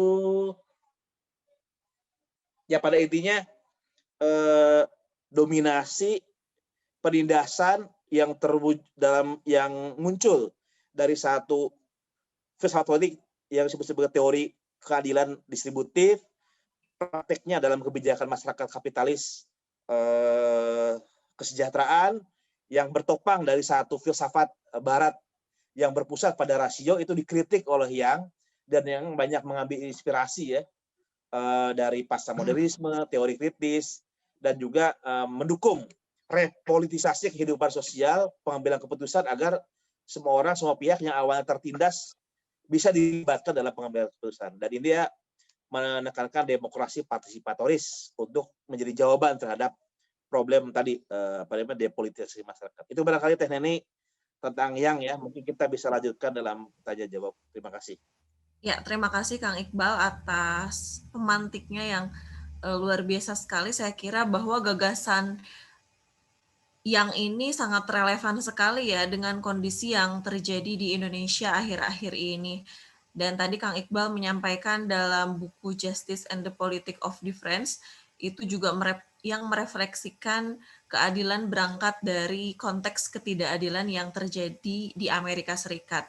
Dan keadilan itu tidak identik dengan perwujudan nyata dari nilai-nilai tentang konsep kehidupan yang baik dalam kehidupan individu. Kang Iqbal juga sudah banyak menyampaikan bagaimana kritik yang atas masyarakat kapitalis kesejahteraan, kemudian kritik atas gagasan imparsialitas, dan soal ketidakadilan ini saya kira semua kita juga sepakat harus segera disudahi, dan bagaimana juga dalam dalam public policy perempuan juga bisa dibuka seluas-luasnya sehingga bisa mengurangi diskriminasi penindasan khususnya pada kelompok-kelompok rentan. Baik Bapak Ibu, teman-teman semua, saya persilahkan untuk diskusi, tanya jawab ataupun tanggapan. Ini sudah ada yang raise hand. Yang pertama ada Mas Adi. Silahkan Mas Adi. Mas Iqbal, saya mau menunjukkan ada unintended consequences ketika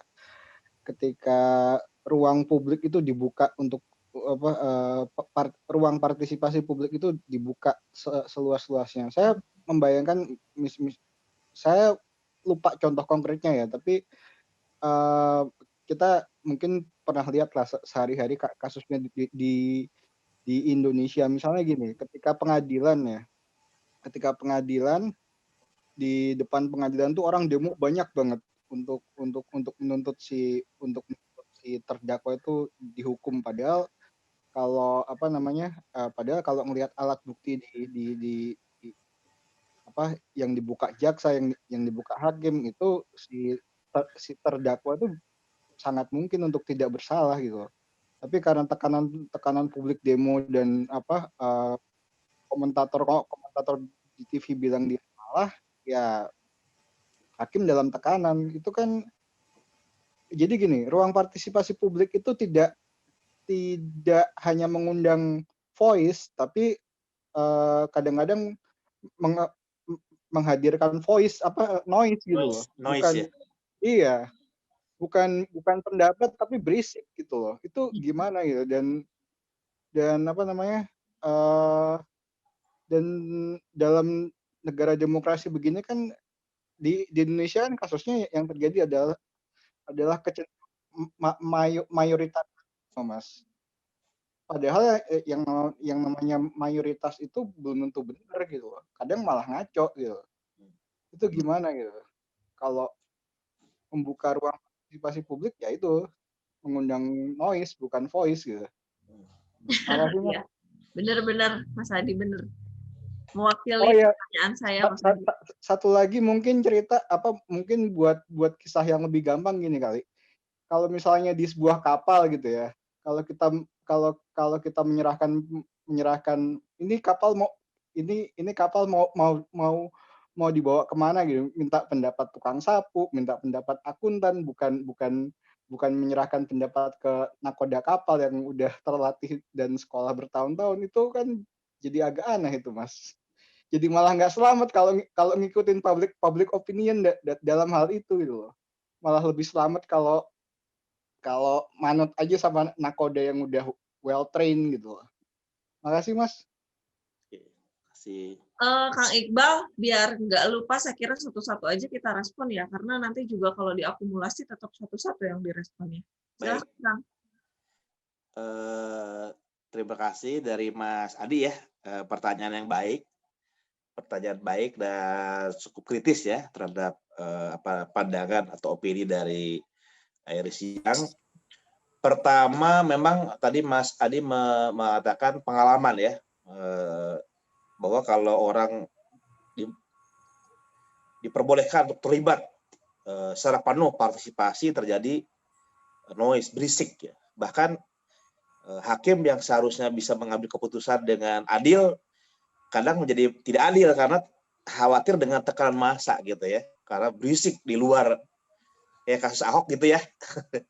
Kasus Ahok juga banyak tekanan massa kan, demo berjilid-jilid itu, sehingga kadang-kadang keputusan pengadilan juga menjadi bias gitu ya, untuk memutuskan apakah seorang itu bersalah atau tidak.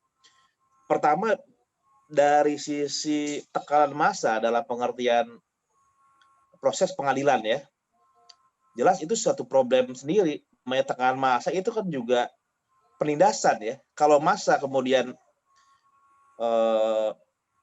berupaya mempengaruhi proses pengadilan dengan ancaman kekerasan kepada hakim, hakim menjadi takut ya, takut mengambil keputusan yang valid gitu, itu juga bentuk ketidakadilan. Jadi partisipasi publik dalam bentuk noise tadi, berisik yang kemudian menjadi ancaman bagi hakim untuk membuat keputusan, ini jelas ketidakadilan juga. Jadi pengambilan keputusan hakim yang dipengaruhi oleh ancaman kekerasan oleh publik, jelas dia mengalami penindasan. Atau dipengaruhi oleh sogokan oleh pihak yang berperkara, akhirnya tidak independen ya. Itu juga satu masalah juga ya, karena ada pihak-pihak yang harusnya tidak bersalah jadi dipersalahkan. Itu juga ketidakadilan ya, ada penindasan gitu. Jadi dalam hal seperti itu jelas juga perlu dikritik. Praktek seperti itu tidak benar juga. Jadi partisipasi publik itu bukan berarti bahwa orang dengan seenaknya mengubah sesuatu yang awalnya tidak adil menjadi adil, sesuatu awal tidak benar jadi benar dengan tekan massa. Itu justru itu contoh terbaik penindasan ya, kekerasan di situ. Dalam kasus tadi misalnya yang memang membutuhkan ekspertis ya, dokter resep gitu. Orang nggak perlu berdebat dengan dokter gitu ya.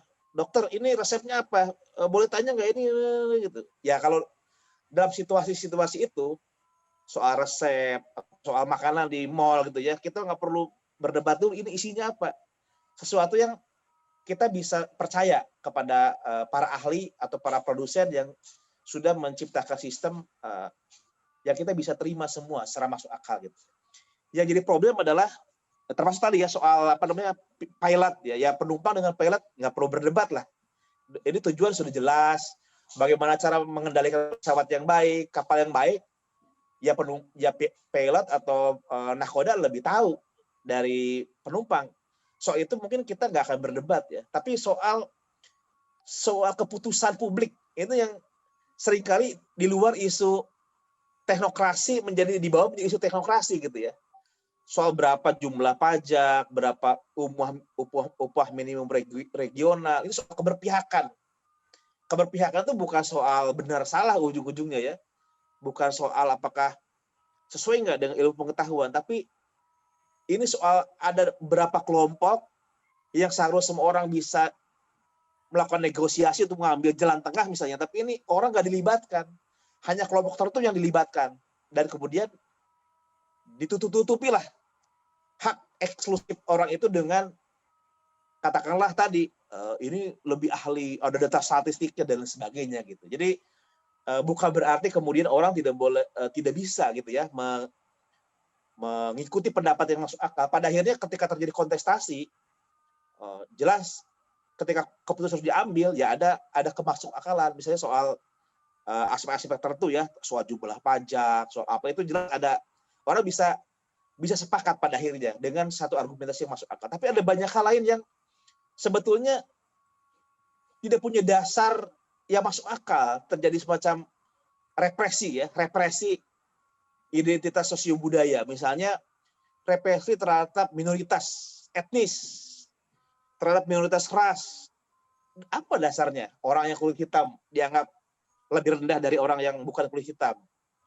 Apa dasarnya misalnya orang yang agama A dan agama B yang A seolah menjadi warga negara kelas 1 sementara orang yang pemeluk agama B tidak punya hak yang sama. Padahal ini negara yang semua orang harusnya diperlakukan sama.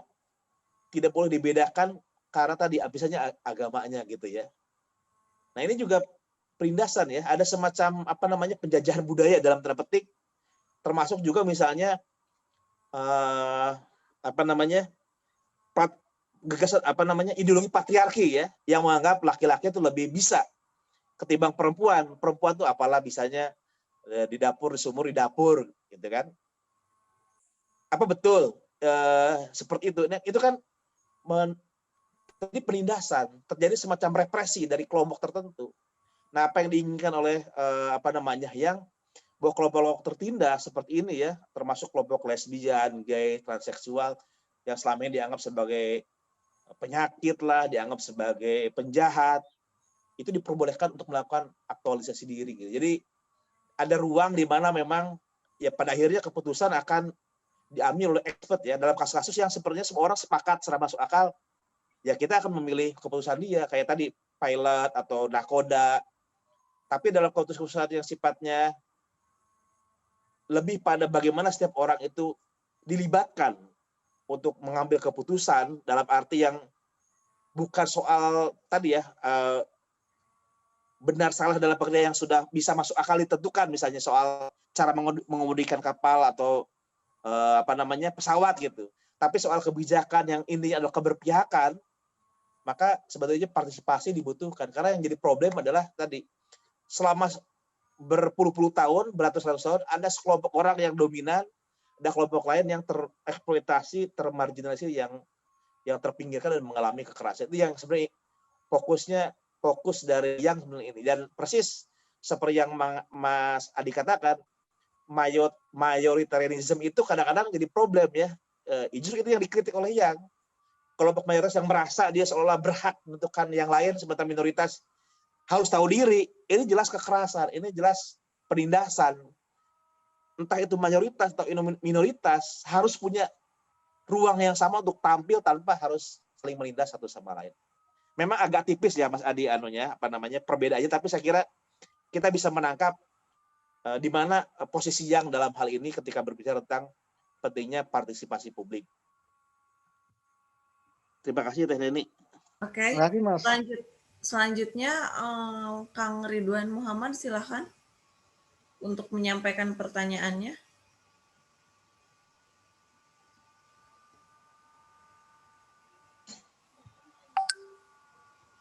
Kang Ridwan. Halo. Ya. Silakan, Selamat malam. Selamat malam semuanya. Teh Neni, Kang Yayan, Kang Iqbal. Terima kasih atas kesempatannya. Mungkin lebih ke menanggapi ya. Kalau dilihat yang menjadi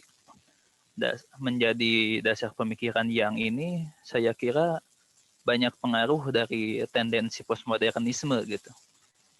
Yang dimana salah satunya ya membongkar mengenai dikotomi yang ada. Namun dalam kritik terhadap postmodernisme ini ada beberapa masalah.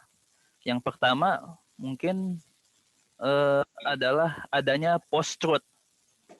Ya, seperti yang dikatakan oleh Kang Adi tadi mengenai daripada banyak voice lebih banyak noise-nya.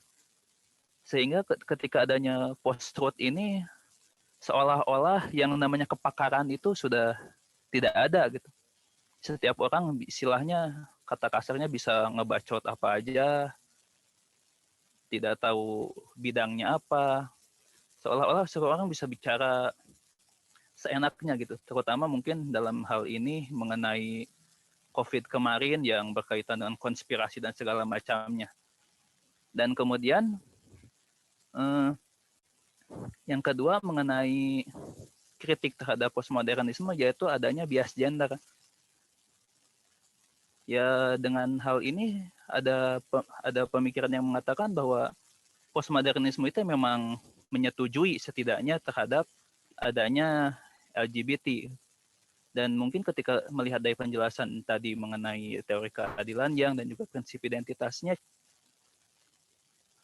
apa yang teori yang diutarakan oleh yang setidaknya lebih mendukung terhadap kebebasan bagi kaum LGBT ini. Namun kalau melihat di Indonesia sendiri sangat sulit, terutama dengan adanya dominasi mayoritas, terutama dominasi agama yang mayoritas di Indonesia yang pasti menolak hal itu. Saya mohon tanggapannya aja dari Kang Yayan. Terima kasih. Kang Iqbal, apaan? Baik, langsung Teh Neni ya. Terima kasih. Ya, sebelum nanti kita respon tuh yang di chat udah banyak. Ini memang sering disampaikan ya, salah satu keberatan terhadap pasca modernisme itu sering dikatakan bahwa pasca modernisme itu ujung-ujungnya relativisme. Relativisme itu artinya ujung-ujungnya nihilisme ya, kembali ke Nietzsche, gitu kan? Ya karena nggak ada kebenaran, semua didekonstruksi, berarti ya nggak ada pegangan relatif, berarti ya nggak ada nilai, nggak ada acuan, nihilisme gitu ya. Nah sebetulnya kalau kita amati lebih dalam ya, konsekuensi logis dari pasca modernisme, entah itu misalnya pemikiran Foucault, Lyotard gitu, kemudian Derrida atau Levinas. Dekonstruksi itu menurut saya tidak berujung pada nihilisme. Dekonstruksi itu pada ujungnya adalah penghormatan kepada lian. Jadi kalau dalam logika identitas itu kan kita memaksa lian untuk tunduk kepada aku gitu ya. Orang yang berbeda itu harus tahu diri dong. Kalian siapa sih? Kamu lihat aku dong. Kalau kamu eksis ya kamu harus tahu diri lah. Ikut apa yang aku bilang. Nah, kan seolah gitu ya. Logika identitas itu kan aku sentris gitu ya. Yang lian tuh dipaksa untuk beradaptasi menyesuaikan diri dengan aku gitu. Nah, dengan difference, dengan dekonstruksi, klaim keakuan seolah aku lebih tinggi, yang lain lebih rendah, orang yang sama lebih prioritas, orang yang berbeda itu dipinggirkan, itu tidak punya dasar lagi. Maka konsekuensi logisnya bukan nihilisme, bukan post-truth, bukan relativisme, tapi menghargai yang lain dalam keberlainannya. Jadi orang yang berbeda orientasi seksual kita hargai. Orang yang beda agama kita hargai. Orang yang tubuhnya seperti apa kita nggak gampang mencela ya. Ya kamu hidungnya pesek. Itu kan satu perilaku yang dasarnya logika identitas. Seolah-olah kalau yang bagus tuh yang mancung, yang pesek nggak bagus gitu ya. Padahal dari mana dasarnya? Siapa yang menentukan? Kalau yang bagus tuh yang mancung, yang pesek jelek. Kan nggak ada dasarnya gitu ya. Nah dengan membongkar dasar itu orang kemudian bisa sama-sama menghargai. Ya yang mancung, yang pesek itu hanya soal perbedaan. Tidak ada dikotomi hierarki yang satu lebih bagus dari yang lain gitu. Nggak ada. Ya orang kita menghargai perbedaan. Laki-laki perempuan dulu, laki-laki diutamakan, perempuan dipinggirkan. Nah karena pembeda itu sudah dibongkar ya dengan dekonstruksi, maka yang terjadi perbedaan aja, variasi gitu. Kita nggak bisa mengatakan yang gender yang satu lebih baik dari yang lain. Kita harus menghargai semua perbedaan gender, perbedaan identitas, perbedaan etnisitas, perbedaan ras, perbedaan jenis tubuh ya. Nah, ada tubuhnya yang terakhir seperti itu, ada yang berbeda usia, ada yang tua dengan ketuaannya, dengan banyak yang sudah pikun dan sebagainya. Tidak mudah menghina karena itu semua hanya perbedaan. Ya kita menghargai semua yang berbeda gitu. Jadi filsafat pasca modernisme dalam pandangan saya tidak berakhir pada nihilisme, tidak berakhir pada relativisme, tidak berakhir pada post-truth, tapi berujung pada satu sikap hospitality. Hospitality itu artinya kesanggerahan, keramah tamahan, memperlakukan lian dalam keberlainannya tanpa memaksa yang lain yang berbeda harus ikut tunduk kepada standar yang aku buat. Jadi antara aku dengan lian semua hanya berbeda, tidak ada lagi yang hierarki yang aku lebih benar, yang lain keliru gitu. Itu Teh Neni jawaban saya ya. Dan ini saya kira diambil juga oleh Yang ya, konsekuensi logis dari postmodernisme bukan nihilisme tapi perbedaan. Perbedaan itu artinya menghormati lian dalam keberlainannya. Hospitality ya. Bentar, Neni lagi ini Kang, lagi mau cek pertanyaan melalui, nah ini ada nih, melalui chat. Ini banyaknya yang ini. Nah ini nih, enggak sih, ini bukan pertanyaan. Izin bertanya, ini dari Pak Akmal ya. Perbedaan kritik Yang dan Jean Baudrillard ke kapitalis kesejahteraan itu gimana?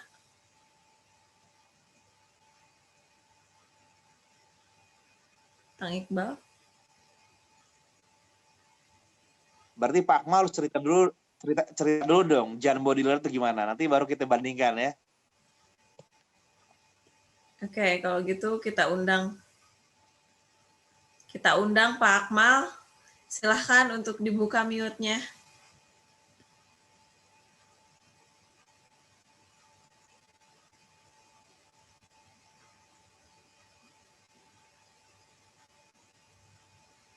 Pak Akmal. Kan Pak Akmal ingin membandingkan Jean Baudrillard dengan Ayn Yang. Nah, kita dengar kalau dari beliau kritik Jean Baudrillard itu gimana nih terhadap kapitalisme?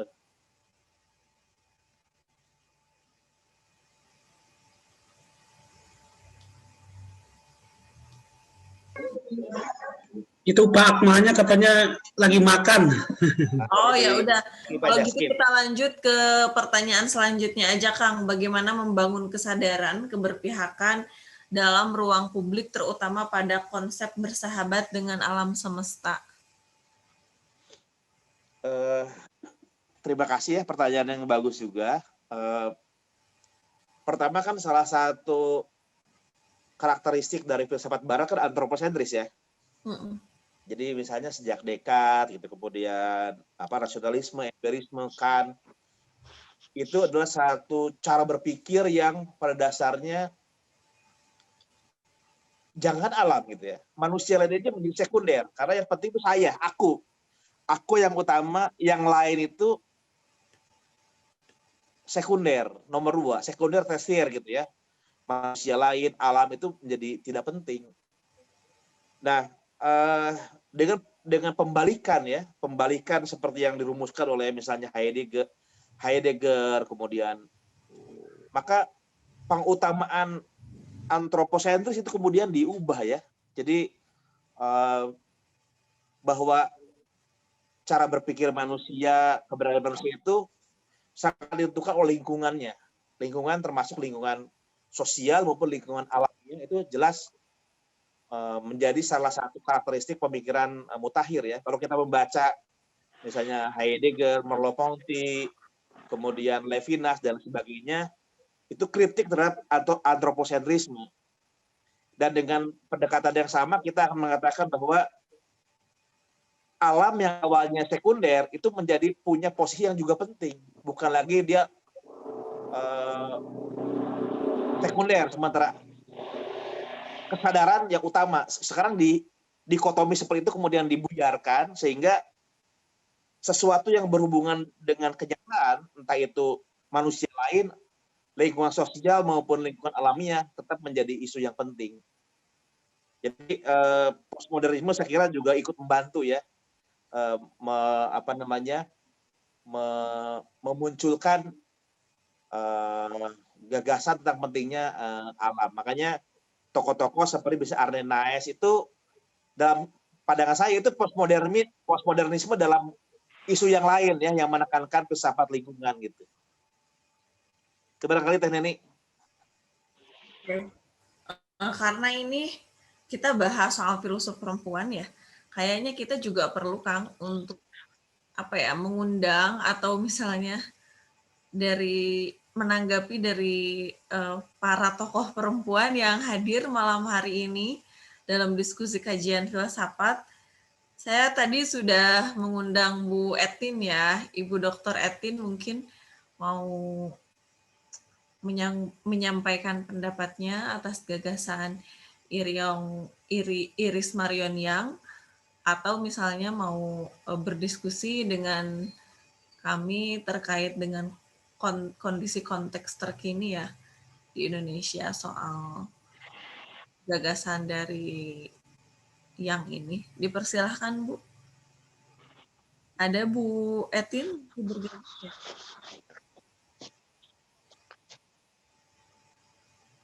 Ya, bagi Bapak Ibu yang mau sertifikat, silahkan untuk mengisi link yang sudah dibagikan oleh Genial ID. Bu Dr. Etin?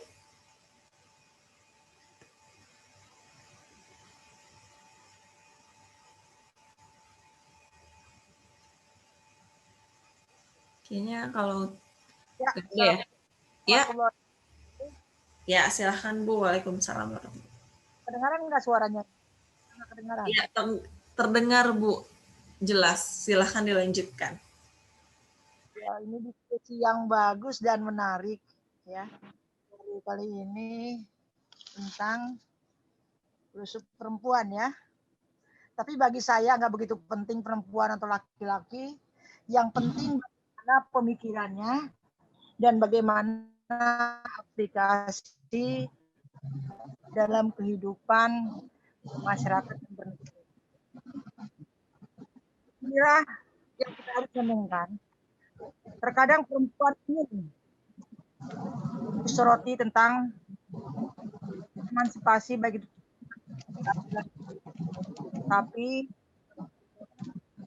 banyak juga yang dilaksanakan oleh perempuan.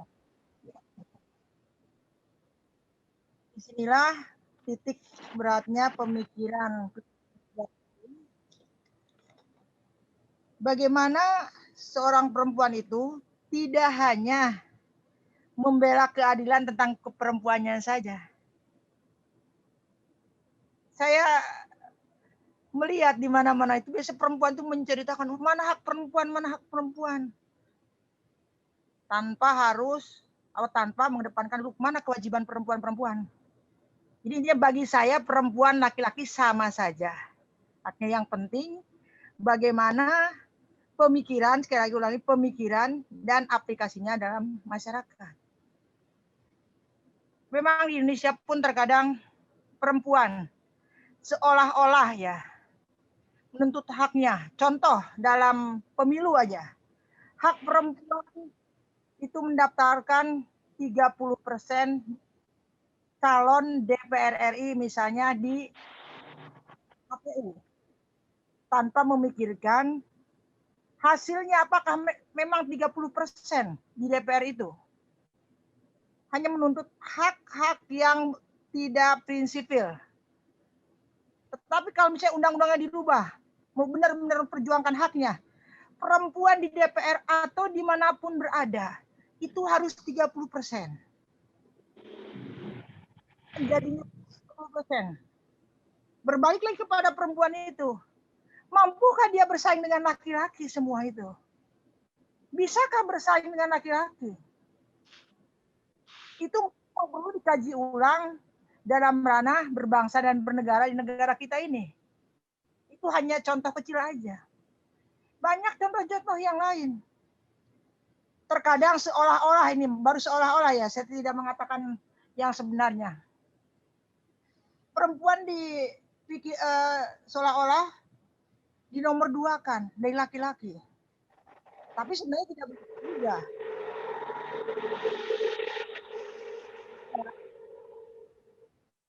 Laki-laki dengan perempuan yang nilainya sama-sama 85 untuk menentukan siapa yang akan menjadi pejabat atau menjadi yang lainnya kalau sama-sama nilainya memang kebanyakan gitu ya diambil laki-laki. Saya tidak mengatakan ini kebanyakan, tapi ada juga yang mengambil perempuan. Nah, ini perlu direnungkan. Mungkin kalau ada misalnya pemikir-pemikir perempuan Indonesia, perlu dikaji ulang tentang situasi kondisi hak perempuan terutama di negara Republik Indonesia. Bagaimana ke depan hak perempuan itu bisa terrealisasi dalam kehidupan berbangsa dan bernegara. Tidak hanya teori dalam artian tadi, maksud saya teori itu. Contoh, kalau mau pencalonan itu perempuan itu dicari sama partai-partai untuk menggenapi 30% syarat menjadi calon DPR RI, gitu kan? Dan sekali lagi tanpa memikirkan hasilnya 30%.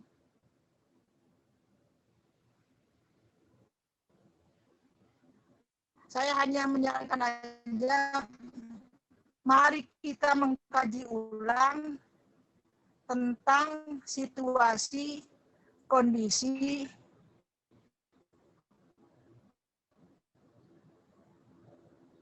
keadilan di Indonesia. Adil menurut siapa? Adil yang harus bagaimana sehingga perempuan itu tidak dipinggirkan. Itu aja dari saya, karena semuanya udah bagus, udah luar biasa. Ya, terima kasih. Wassalamualaikum warahmatullahi wabarakatuh. Waalaikumsalam warahmatullahi wabarakatuh. Soal affirmative action, ini selalu kita bicarakan, Bu, karena sekarang RUU Pemilu sudah masuk prolegnas dan tentu saja kami dari kelompok perempuan NGO gitu ya, NGO yang bergerak di pemilu dan demokrasi ini sedang dikawal. Tidak hanya isu affirmative action, tapi juga ada banyak yang lain. Dipersilakan Kang Iqbal untuk merespon. Kayaknya nggak perlu ditanggapi ya, itu kan tanggapannya. Oh, oke. Oh, siap. Sepertinya tidak ada lagi deh Kang Iqbal yang... Berarti sudah selesai dong malam ini ya. Baik kan, oke. Kang Iqbal bisa closing statement dan minggu depan kita mau bahas apa, mau mengundang siapa, mungkin bisa disampaikan. Baik, Bapak Ibu sekalian, terima kasih sudah hadir pada malam ini ya. Kita malam ini memasuki topik baru, melampaui perdebatan liberal komunitarian, kita membahas Iris Young yang berbicara tentang politik perbedaan. Ya, politik perbedaan ini sudah mulai bicara bukan lagi soal redistribusi, tapi soal rekognisi ya. Nah, minggu depan kita akan membahas filsuf yang lain, namanya Axel Honneth. Axel Honneth ini adalah generasi ketiga dari mazhab Frankfurt ya. Kita tahu kalau mazhab Frankfurt generasi pertama itu ada Max Horkheimer, Adorno gitu ya, Herbert Marcuse, kemudian dilanjutkan oleh generasi kedua itu Habermas. Habermas itu generasi kedua mazhab Frankfurt. Nah, sebagai penerus Habermas muncul filsuf baru sekarang yang menjadi pengganti Habermas, ada sangat terkenal di Eropa, yaitu Axel Honneth. Nah, Axel Honneth ini merumuskan kembali teori kritis yang melampaui baik mazhab Frankfurt generasi pertama maupun Habermas. Jadi dia penerus sekaligus kritikus Habermas ya, dengan mengemukakan gagasan tentang pentingnya rekognisi dalam pesawat politik. Jadi dia menulis buku The Struggle of Recognition. Nah, itu akan kita diskusikan minggu depan, dan saya sudah mengundang teman saya, seorang ahli filsafat idealisme Jerman ya, seorang ahli pemikiran Kant dan Hegel. Dia S3-nya di Frankfurt, meneliti tentang filsafat Immanuel Kant, dan kita akan minta teman saya itu saudara Dr. Sitorus, untuk menemani kita untuk membahas pikiran-pikiran dari Axel Honneth sebagai generasi ketiga teori kritis mazhab Frankfurt pada pertemuan Kamis malam Jumat depan 4 Februari 2021. Semoga kita bisa ketemu lagi dan tetap sehat. Terima kasih Teh Neni. Oke, baik. Terima kasih banyak Kang Iqbal atas pencerahan malam hari ini. Saya kira memang bahwa yang ini ada banyak sekali masalah yang dibedah gitu ya oleh Yang, dan tentu menawarkan solusi praksis atas persoalan misalnya tadi diskriminasi, kemudian penindasan dan lain-lain. Nah, Yang juga menganjurkan bagaimana agar prinsip universal HAM juga betul seimbang, karena HAM itu sendiri mampu membongkar dan mengakhiri dominasi patriarki yang dalam tadi tubuh perempuan, dan bagaimana juga soal partisipasi keterlibatan perempuan dalam ranah publik. Dan keterlibatan ini mesti didasarkan sebagai upaya untuk langkah ini ya emansipatoris dan didukung dengan adanya akses informasi dalam pengambilan keputusan politis, dan dengan adanya ruang partisipasi politik yang dibuka seluas-luasnya, selebar-lebarnya untuk kaum perempuan dan kelompok marginal lain, juga kelompok rentan lainnya, dapat mengurangi diskriminasi dan mengakhiri dominasi patriarki dalam sistem dan warisan kebudayaan. Terima kasih Bapak Ibu semua yang sudah berkenan bergabung dalam diskusi malam hari ini. Semoga semuanya sehat selalu. Kita bertemu di kajian filsafat pekan depan. Billahi fissabil haq, fastabiqul khairat, nasul minallah wa fatul qorib. Wassalamualaikum warahmatullahi wabarakatuh.